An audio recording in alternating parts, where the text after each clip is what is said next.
Hello everyone, I am Ankit and you're watching StudyIQ IAS English. In our today's video, we are going to understand the reasons why some states in India are opposed to the PM-SHRI scheme. Now, the notes that I will be using in our today's session, in case if you want to download them, and you should because this is an important scheme of Government of India, you can go to this particular Telegram channel, ATS Live. And while you're at it, this channel downloading the notes, please do not forget to subscribe to the channel also. So let us understand the first context. Why are we discussing PM-SHRI scheme today? And this is because state government of Kerala. Now, state government of Kerala has agreed or has signed a memorandum of understanding with the Education Ministry of Union Government to become a part of central government's PM-SHRI school scheme. And because of this decision by the Kerala government, it has created a lot of political controversy in the state of Kerala. So first, we are going to understand what is this political wrangling going on in the state of Kerala. Then we'll understand important features of PM-SHRI scheme. And then we'll understand what are the reservations other states in India, most notably the government of West Bengal and the government of Tamil Nadu, have with respect to this particular scheme. Now, let us first start by understanding what is the political controversy going on in Kerala. Now, you need to understand the government of Kerala currently is being ruled by the Left Democratic Front, which is a coalition of communist parties. So, one of the parties, that is CPIM, which is the major political party in Kerala, has decided to become a part of PM-SHRI scheme. Now, other political parties in Kerala, most notably the opposition party in Kerala, Congress, it has criticized the government of Kerala for adhering to this particular scheme of Government of India. And not just the opposition parties, but also the parties in the ruling coalition like CPIM, they've also opposed this decision. First reason why communist parties are against this signing of MOU between central government and Kerala government to become a part of PM-SHRI scheme is because for long left parties have been against implementation of national education policy. And as we are going to understand, PM-SHRI school or PM-SHRI scheme is one of the key aspects of how central government wants to implement different aspects of national education policy across the country. Now, let us understand first of all, what is this PM-SHRI scheme all about that we are going to talk. Now, this PM-SHRI scheme is an abbreviation for PM Schools of Rising India, and this is a centrally sponsored scheme. When any scheme is a centrally sponsored scheme, the funding of this scheme is given by both union government and central government in different ratios. For most of the state, it is in the ratio of 60-40, whereas for backward states and Himalayan state, that ratio increases to 90:10. Now, this scheme seeks to develop 14,500 schools based on the provisions of national education policies, and government wants to create these schools as model schools, as exemplar models on how schools should be in different parts of the country.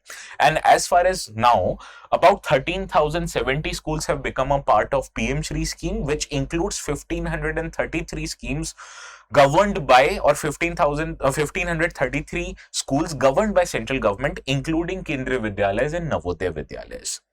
Now, what has happened is, what is the primary objective of this scheme? What this scheme wants to achieve? Now, this scheme, it wants to achieve inclusive and nurturing environment to the students in these particular schools.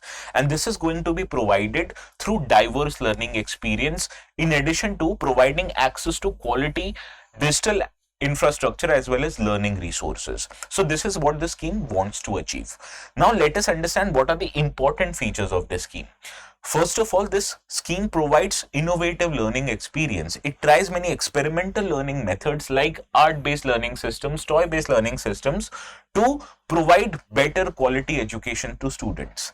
Further, this scheme also focuses on employability of the students. What if students wants to get employed after 12th, right? So for that, vocational education and skill training will be provided through skill labs, and emphasis will be on practical skills, and this will be done through setting up of skill development laboratories inside the school itself.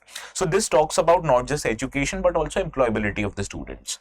Similarly, one of the most important lacunas that India's school education system has faced, which has been multiple times highlighted by NGOs like Pratham through ASER report, is that students aren't able to do basic reading, they aren't able to do basic mathematics. So this scheme also focuses on providing foundational literacy and numeracy, so that the students who are enrolled in this school will have been able to do basic reading, writing, as well as doing basic mathematics, right? So this is what this scheme wants to do. In addition to that, I told you this scheme wants to provide digital infrastructure, right? So digital infrastructure like science labs, information communication tools, computer facilities, smart boards will also be installed.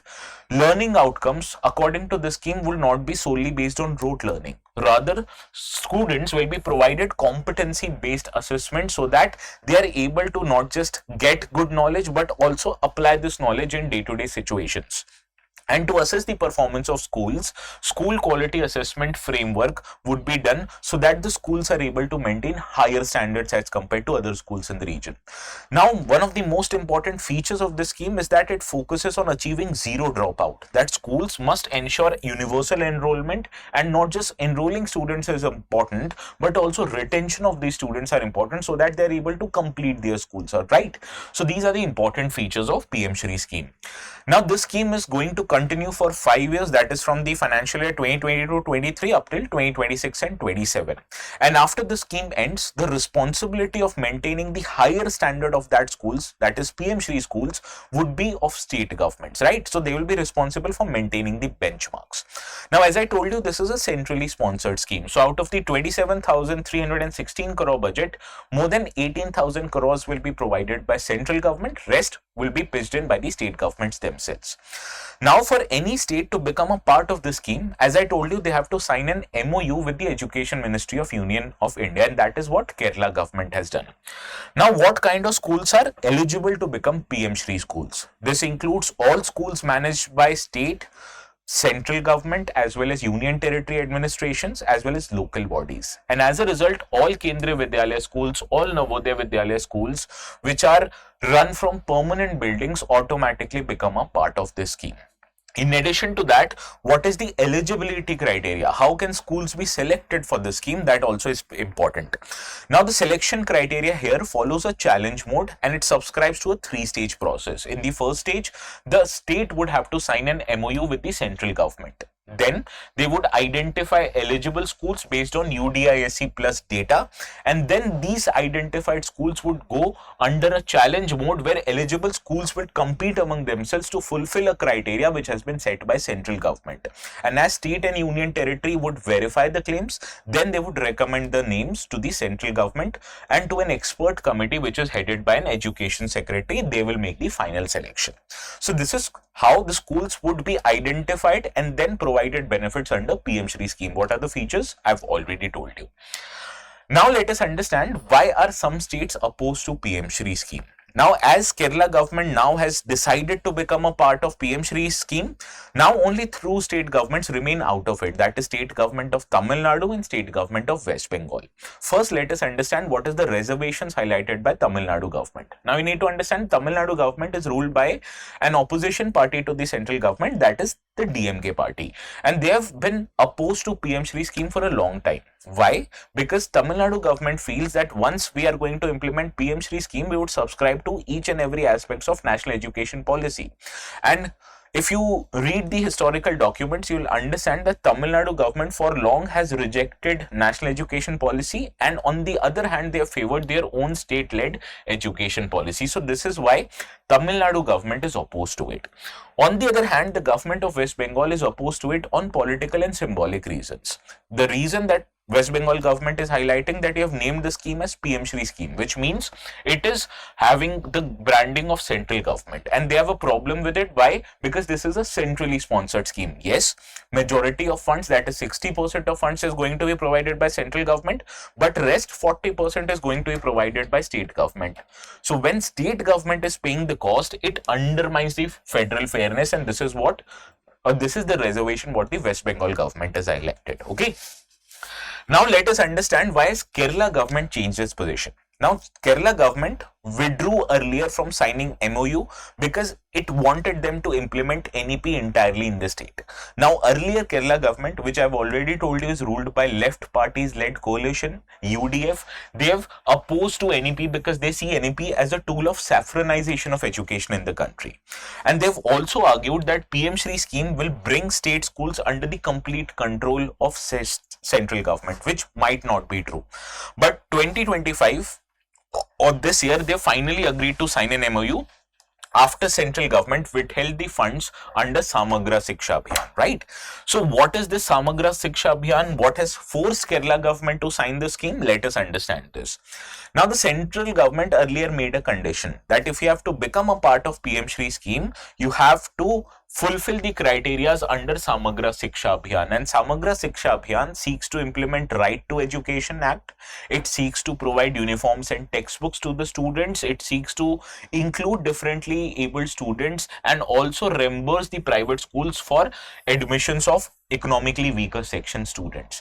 So the states who haven't become a part of PM-SHRI scheme, they wouldn't get their share of Samagra Shiksha funds, and that is why it creates fiscal problems for the state. So the states earlier who have refused to sign PM-SHRI scheme, including Kerala, haven't got this fund before, and that is why to implement these schemes effectively, now they have become a part of PM-SHRI scheme. Now PM-SHRI scheme, the Samagra Shiksha Abhiyan also is a centrally sponsored scheme which wants to ensure universal access to quality education, and it supports the states in implementing the provisions of Right to Education Act of 2009. This scheme focuses on creation of school infrastructure development, which also would happen under PM-SHRI scheme, right? Similarly, it also focuses on teacher training and recruitment, improving the learning outcomes, not just road-based learning, but competency-based learning also. And it wants to ensure inclusive education, especially for disadvantaged group, be it people coming from weaker sections, people coming from differently abled sections. So this is what is about the total issue I've highlighted in total. What do you think about this issue? Is Union government right, or is Kerala government right? And also, students from West Bengal, Tamil Nadu watching this video, please highlight. Do you want your state government to become a part of PM-SHRI scheme or not? I want all of you to give your honest opinion in the comment section, but please try to be very civil about it. Okay. Now I have a practice question, but before that, I needed to tell you something, and this information regards to the P2F Foundation batches, which is going on in the StudyIQ IAS website. Now, if you are preparing to give a UPSC exam in 2027 or 2028, you need to get a good right content, right guidance, right support, and all of this will be provided to you in P2F Foundation batches. You can take any of the courses, be it a 2027 batch or 2028 batch, depending on your comfort level, depending on your plans for UPSC. But please ensure one thing, that if you apply the code ATS Live, you'll fetch maximum discounts, that is discounts up to 7,000 rupees on all the courses, not just P2F Foundation, but also an optional subject. So decide accordingly. Now, this is the practice question. I want all of you to sign. With reference to PM-SHRI schemes, you have to consider these three statements and let me know which of these statements are correct. Do let me know the correct answer in the comment section. The ones who answer it correctly would get a thumbs up from our side. Okay, so this is all for today's video. Once again, if you want to download the notes, this is where it will be available. If you have problems in locating the channel, you can, as always, scan the QR code to go there. This is all from my side. Please have a very good day.